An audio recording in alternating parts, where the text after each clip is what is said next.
Welcome to the tutorial on SSCR Error Code 63.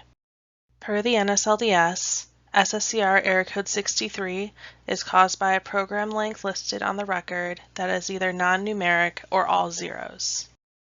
SSCR Error Code 63 occurs when the program length listed on the record is either not numeric or is reported as all zeros. The most common occurrence of this error is when the program length is all zeros. To resolve the error, update the student's record to reflect the correct program length, ensuring that it is numeric and non-zero.